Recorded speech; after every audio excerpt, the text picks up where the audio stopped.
हमारे जीवन में अक्सर ऐसे क्षण आते हैं जब हम दुविधा में होते हैं और सही समय पर सही निर्णय नहीं ले पाते। ऐसे में श्रीमद् भगवद गीता के श्लोक में मनुष्य जीवन की हर समस्या का हल छिपा है। गीता के 18 अध्याय और 700 गीता श्लोक में कर्म, धर्म, कर्मफल, जन्म, मृत्यु, सत्य, असत्य आदि जीवन से जुड़े प्रश्नों के उत्तर मौजूद हैं।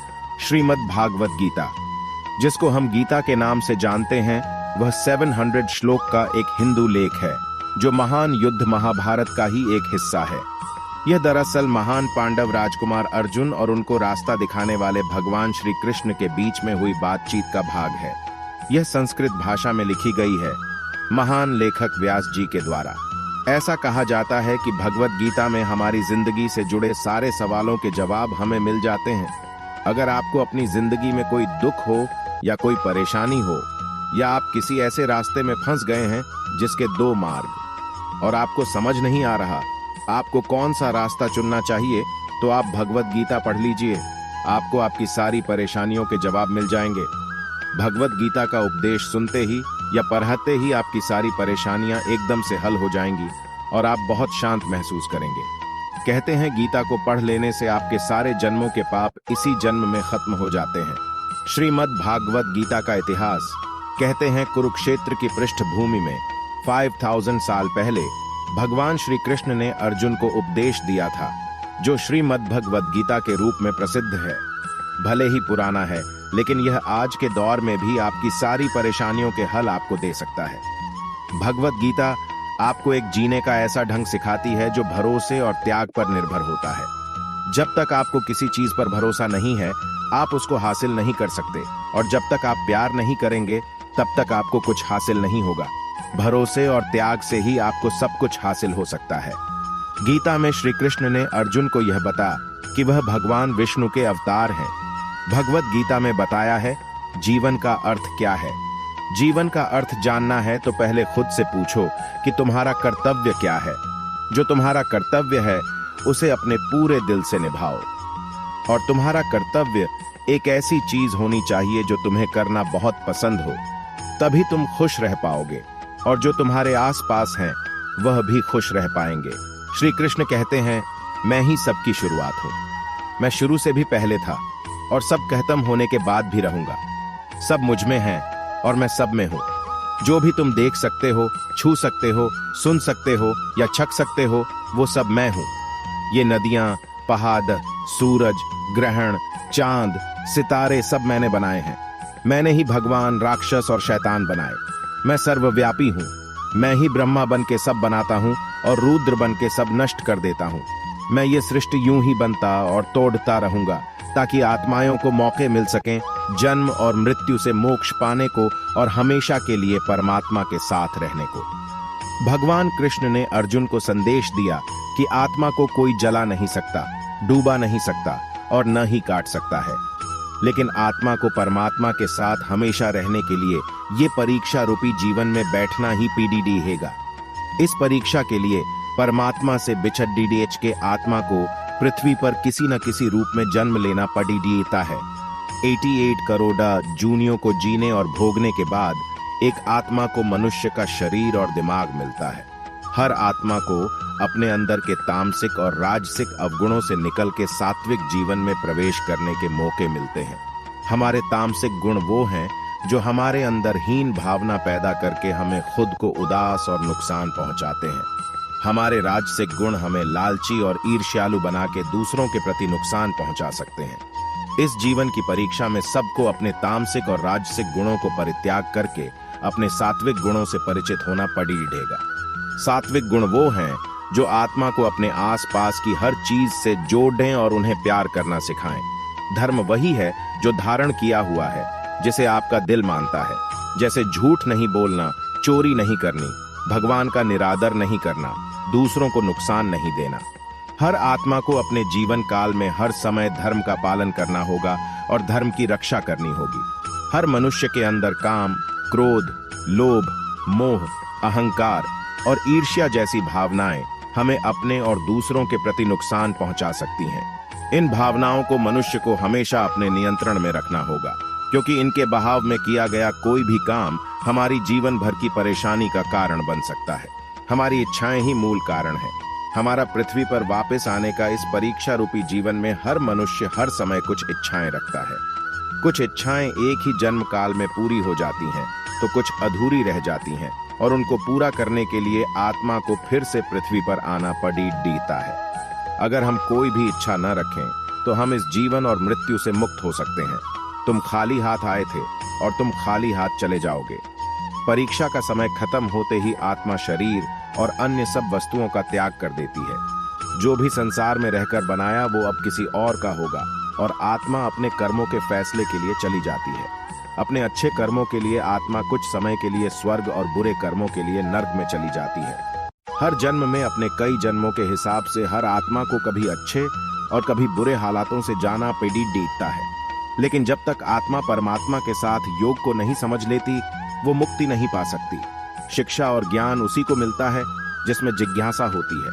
अगर आप किसी का आदर करते हो और विनम्रता से उससे सवाल पूछते हो तो आपको ज्ञान मिलता है। ज्ञान लेने के लिए सबसे जरूरी है सवाल पूछना। जब तक सवाल नहीं पूछोगे तब तक कोई ज्ञान नहीं देगा। किताबों में लिखी और सुनी बातों पर भी तर्क करना जरूरी है।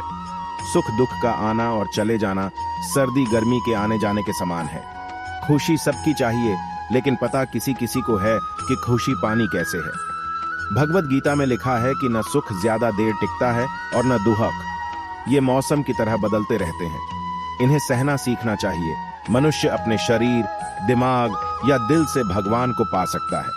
शरीर द्वारा किए कर्मों के माध्यम से परमात्मा को पाने को कर्मयोग कहते हैं। ऐसे कर्म जो परमात्मा की इच्छा से हों और दूसरों के कल्याण के लिए हों।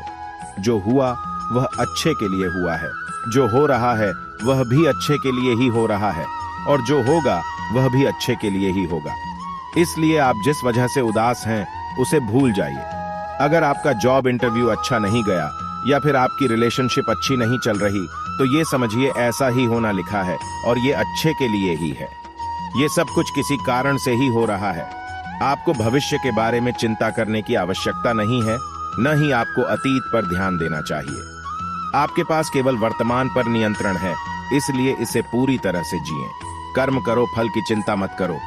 भगवत गीता में कहा गया है कि कर्म करते जाओ, लेकिन फल की चिंता कभी मत करो। आज हम केवल पैसे के लिए, बेहतर घर, कार और सुरक्षित भविष्य के लिए काम कर रहे हैं। अगर हमें भविष्य में ऐसा नहीं मिलता तो दुख होना लाजमी है। इसलिए काम करते रहें और बदले में कुछ भी उम्मीद न करें। जो लोग दिमाग को नियंत्रित नहीं करते वह उनके लिए एक दुश्मन की तरह काम करता है। अपने मन पर नियंत्रण रखना अत्यधिक आवश्यक है। अगर आप अपने मन पर नियंत्रण नहीं करते तो आपका ही मन आपके लिए शत्रु का काम करेगा। आत्मा न तो पैदा होती है और न ही वह मरती है। भय और चिंता हमारे दो दुश्मन हैं। जब हमारे भीतर एक डर पैदा हो जाता है तो हम कुछ भी हासिल नहीं कर सकते। ये डर हमारे सपनों और महत्वाकांक्षाओं को मारता है। निडर बनिए, निडर व्यक्ति को कोई नहीं रोक सकता।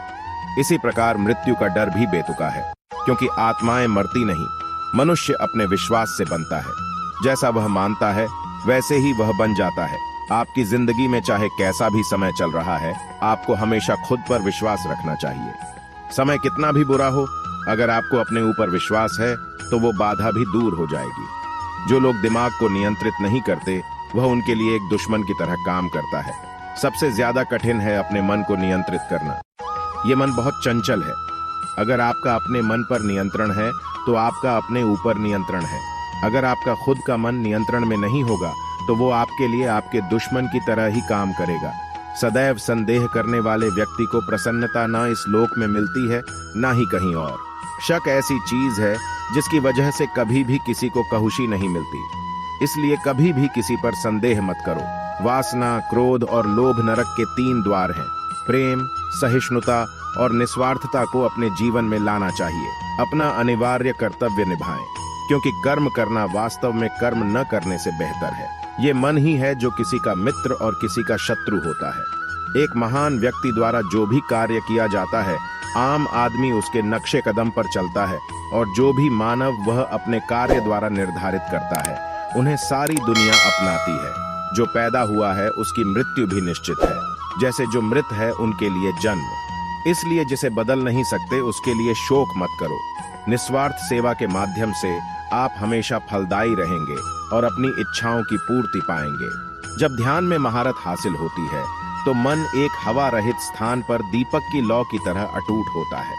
हमें अपने लक्ष्य से बाधाओं ने नहीं, बल्कि एक ऐसे आसान रास्ते ने रोका है जिस पर कोई लक्ष्य ही नहीं। जिन्होंने आपके साथ बुरा किया उनको माफ करके और जिनका आपने बुरा किया उनसे माफी मांग के मुक्ति पाई जा सकती है। जब तक आत्मा इन चारों दरवाजों धर्म, काम, अर्थ और मोक्ष को समझ नहीं लेती, तब तक आत्मा को बार बार इस मनुष्य रूप में आना ही पड़ेगा। भगवत गीता में एक बहुत अच्छी सीख दी गई है। इसमें बताया गया है कि जो होता है अच्छे के लिए होता है, और जो हुआ है वह भी अच्छे के लिए ही हुआ है, और जो होने वाला है वह भी अच्छे के लिए ही होगा। बिना कारण इस दुनिया में कोई भी चीज नहीं होती है। हर चीज का एक कारण होता है, और जो भी कारण होता है वह हमेशा हमारे अच्छे के लिए ही होता है। इसमें यह भी बोला कि आप रोते क्यों हैं? क्या आपने कुछ खोया है? आप कुछ खो ही नहीं सकते, क्योंकि आप अपने संग इस दुनिया में ऐसा कुछ लाते ही नहीं है जो आप खो दें। आज आपके पास जो भी है वह सब भगवान का दिया है, और आप जो भी ग्रहण करेंगे वह भी भगवान का ही होगा, और आप उसे भगवान को समर्पित कर देंगे। आप इस धरती पर खाली हाथ आए थे और खाली हाथ ही जाएंगे, तो फिर किस बात के शिकवे गिले। भगवत गीता में ऐसी और भी बहुत अच्छी सीख दी गई है जिंदगी जीने के लिए। यह मानना महान वैज्ञानिक और आविष्कार अल्बर्ट आइंस्टीन का भी है। यदि आप भगवत गीता पढ़ते हैं तो आपका मन बहुत शांत हो जाएगा और आप अपने जीवन को सफल और सुखी तरीके से जी पाएंगे।